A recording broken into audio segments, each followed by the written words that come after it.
Сайн байцгаана уу? Гэрд бол мотор Mongolia компаниас мэдчилж байна. Энэ удаагийн GW Rider суралт маань Улаанхүү ах маань оролцож байна.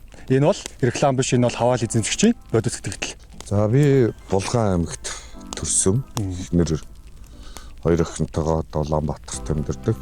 Аялал дуртай жоохон хөдөө гадаа салхинд явдаг. Аялал дуртай болохоор ер нь жоохон оффроуд ангиллын машин. Хүчтэй, чадaltaй, хурдтай, зөх хэмжээний Арам чулаак. Тий арам чулаантай бүх тийм тэргэл сонирхож явж байгаа л би чисийг сонирхсан да. Аюулгүй тав тухтай тийм ээ. Тийм талыг л судалж ер нь арай жоохон юм багтаамж тунтай олуулаа суучдаг нэмэлт судалтай. Монголчууд хүмүүс ч ер нь юу яадаг штэ.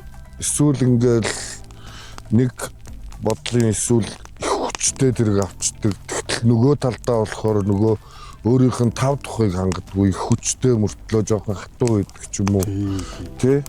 Машинууд чинь янз бүр ингээл байгаа шүү дээ. А энэ H9-ыг авснаар бол би 100 аялж үзлээ. Хүч чадал тав тух тэгэл туулах чадвар аюулгүй ажиллагааг бол ер нь нэг дор багтаацсан машин юм уу л гэж бодож байгаа шүү дээ.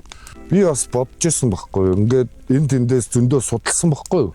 Тэгсэн чи яах вэ ингээл хятадын хэлээр хямдвтар арай тийм бараг 30-40 саяын хямд хятадын хэл ингээд давуулаад оруулаад өгье гэсэн заруу зөндөө байсан. Тэгэхээр яах вэ гэхээр гол нь тэднийг авахар чинь би одоо ямар нэгэн асуудал гарлаа гэхэд тийм ээ Хандах цаад тий барьж авах эзэнгүү хаяггүй болчих. Тийм учраас хамаагүй танаа одоо албан ёсны моторс дээрээс сонгож авсан бохгүй. Ядаж эргээд үйлчлэгээний газартаа дахиад очиход ингээд засвар үйлчлэгээгээ ийлгчдэг ойр зураг юм захиад авчдаг тийм ээ.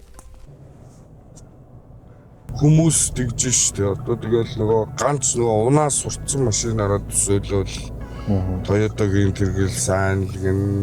Тэгэл яг тэр үйлдвэрийнхаа тэргийг унаад ахаар тэрэндээ л тэр нь л таалагдаад идэг л болчихдог юм л. Би бол ингэж бодож байгаа. Тэр одоо муу гэдэг тэргнүүд ч юм бол тэндээ бол зам сайтай манай Монголын замын нөхцөл цаг агаарын нөхцөл ирээл бас нэг юу давж байгаа байхгүй. Би одоо сайжруулаад одоо энд зөөлөн явдалтай ийм оффроуд ангиллын тэргнүүд одоо Орос руу тий Монгол руу ингээд орж ирж штт. Тэрний нэг нь одоо энэ байж штт тийм ээ. Явдал зөөлхөнтэй тав тухтай аюулгүй бас нэг тийм талбар. Тэгэл хүн болгоно л хятад тэргээл муулаад болохоос хятад чинь одоо яг зүгээр муулах бидний муулах сэтгэл байгаа болохоос биш.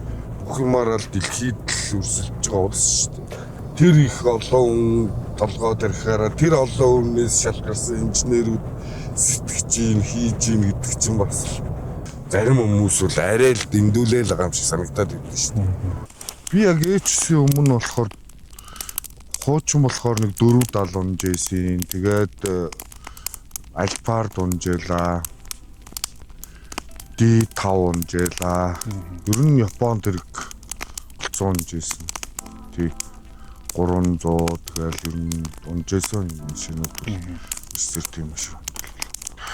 Ер нь л Toyota-гийн бол ер нь пен байсан шүү дээ. Ер нь бол Японд тэр Toyota-гийн Tokyo брэндтэй явах юм байна. Тийм байлээ. Би гол нь нөгөө нэг бас яагаад H9-ийг нөгөө юу аасан гэхээр надад нөгөө танаа хүмүүс ч айгүй сайн ойлгуулж гисэн.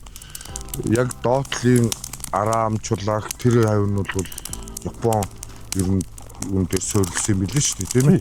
Тэгэхээр ер нь доогууraa бол Япон тэгээд миний ойлголтоор бол Америк технологиос бас орж ирсэн.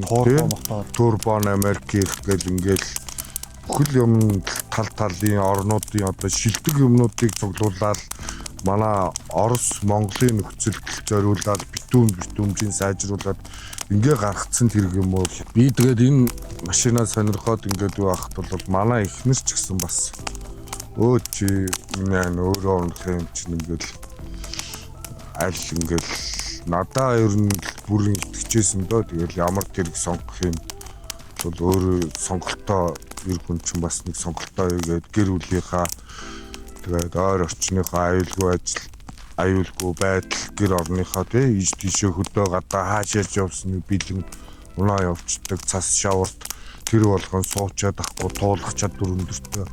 Тэгээд нээжс чинь бүх дөрөв дугуй хөтлөгчтэй, чойжлогчтой тийм ээ.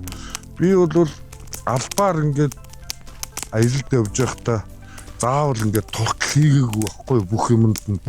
Ингээл наадлын нэг голоор гарахт нь зүгээр ердийнхоор нь өөрөөр нь гараад цаашаагаа гараад арай нэг шавартаад нь өөрөөр нэг зүтгүүлж үзээд бүр болохгүй болохоор нь моос залгаал чойжлогчийн түгжээл ингээл. Гэхдээ бол миний явж исэн газруудаар бол бүх юмаа бол туртал хийлгсэн газар байхгүй шүү дээ. Туулах чадварын хувьд ер нь баг өөрийнхоороо л өөрөө байгаагаараа л гараа авчид байсан. Тэгэл опшн тэр хөгжмөний дугуйлт, урдлын дэлгэц, суудлын массаж, сэрүүцүүлэгч, халаагч, суудлын үндэл 5 дахь үеиг бол мэдүүлж машин дотроо бол ямар ч тийм ядарсан шинжгүй. Баг нэг бодлоор муу зан сурч ирсэн. Ер нь бол тийм зөөлөн одоо эн чинь ингээд өөрийнхөө яг стандарт дугуйтгаа байгаа шүү дээ. 19-д тэгсэн мөртлөө маш зөөл. Одоо өшөөч зөөлөн явдалтай юм байна л дээ. Ер нь бол манайхны одоо монголчуудын нэг хит үндэсрэх үзэл ч юм уу нэг тийм үзэл байгаад байна л да. Хятад гэхээр л одоо муухай л одоо хамаг юмал Монголд өгдөг гэх юм уу. Хятад дотор чинь сайн юмч бай, муу юмч бай. Сайн хүмүүс ч байна, муу хүмүүс ч байна. Манай Монголд ч гэсэн сайн ч юм байна, муу ч юм байна. Ер нь бол хятад машинууд дотор би юуг нь хэлэх гээд байгаа юм гэвэл өөрийнхөө улс оронд тохирсон тийм засмал дээр явдаг, шорон зам руу гардггүй тийм машинууд бас байна. Тэр машинууд бол Монголын нөхцөлд орж ирээд бол дууж юм орох мөрхөөс хулаад яг л нөгөө үнэндээ таарсан ч гэдэг ч юм уу тиймэрхүү асуудлууд байгаа. Хаваал, танк одоо тэр чиглэлдээ бол үнэхээр бол бусад машинаас бол харьцангуй би бол давуу талтай муу л гэж харж байгаа. Ер нь бол өөрөө унж үзээд идэлж явж байгаа. Анх бол бас л одоо нэг бусад хүмүүсийн нийтлэгчгээр хятад машин тийм одоо дэгдэг ах гээл ингээд олныг дагаад явж ирсэн бол өөрөө очиж үзээд унж үзээд одоо ингээд идлээд хэрэглээд гэр бүлийнхнийгаа иш тийш зөөгөөд өөрийнхөө ажил дунаад аялал зугаалганд дунаад ингээд явхад бол одоо капиг бол мэдэрч чадчих байгаа. Өнөөдөр ямар тааш тэгээд дүүнэртаа цаг зав гаргаад энэ байгалийн сайханд өөрийнхөө автомашиныхаа тухай гой сэтгэлийг, бодит сэтгэлийг өгсөн Улаанхүү ахтаа маш их баярлалаа. Тэгээд миний ойлгосноор бол та гэр бүлийн Монгол эр хүний тэр гэр бүлийг гэсэн аюулгүй тав тухтай байдлыг нь маш сайн бодолдож ээж автомашиныг сонгосон байна гэж ойлголоо. Тэгээд маш их баярлалаа. За дүүнэртээ ч гэсэн цаашдынхын ажилд өндрөөс өндөр амжилтыг хүсье. Тэгээд ямар нэгэн хүнийг дагаж хүний үгээр ингээл нэг талдаа туйлшраад ахгүй. Өөрийнхөө хэрэгцээнд тийм ээ өөрийнхөө амьдралын баталгаанд өөрийнхөө аюулгүй байдлыг бодож унаад үзье. Чадлыг өөрөө унаад үз. Мэдрээд үз тийм ээ. Тэгвэл танд одоогийн бодож байгаагаас чинь шал өөр сэтгэл төрнө гэдгийг хэлж байна. Баярлалаа. За маш их баярлалаа. За.